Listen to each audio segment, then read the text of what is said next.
सबैमा नमस्कार, राधे राधे, जय श्री कृष्ण। आज 2082 साल फागुन 19 गते मङ्गलबार चन्द्रग्रहण लाग्दैछ। अहिले खण्डग्रास चन्द्रग्रहण लाग्दैछ।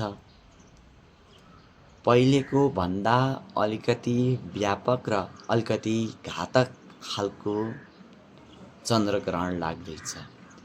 विशेष गरेर यो चन्द्रग्रहणले पूर्व फाल्गुनी नक्षत्र र सिंह राशि भएका व्यक्तिहरूलाई अति कष्ट हुन्छ भन्ने शास्त्र सम्मत छ।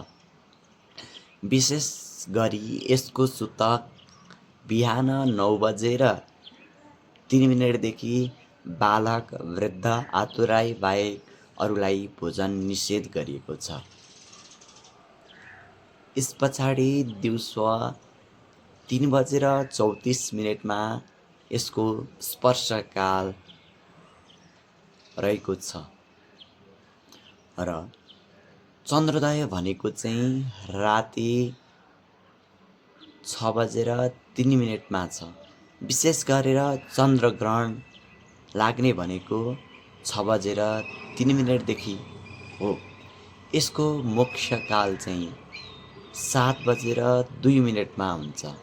यस टाइममा हजुरहरूले ध्यान, जप आदि गर्न सक्नुहुन्छ। र यसको फल के छ त?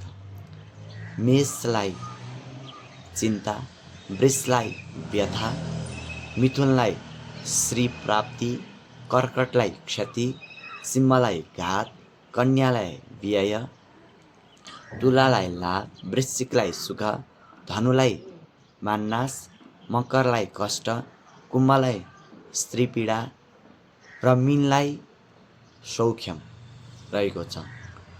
ग्रहणको बेला हजुरहरू कोही पनि बाहिर ननिस्किनु होला।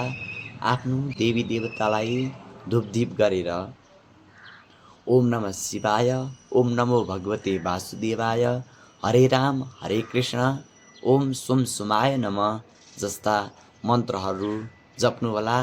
यसले हजुरहरूको जीवनमा धेरै नै गुरु गर्नेछ। हस्त धन्यवाद। जय श्री कृष्ण।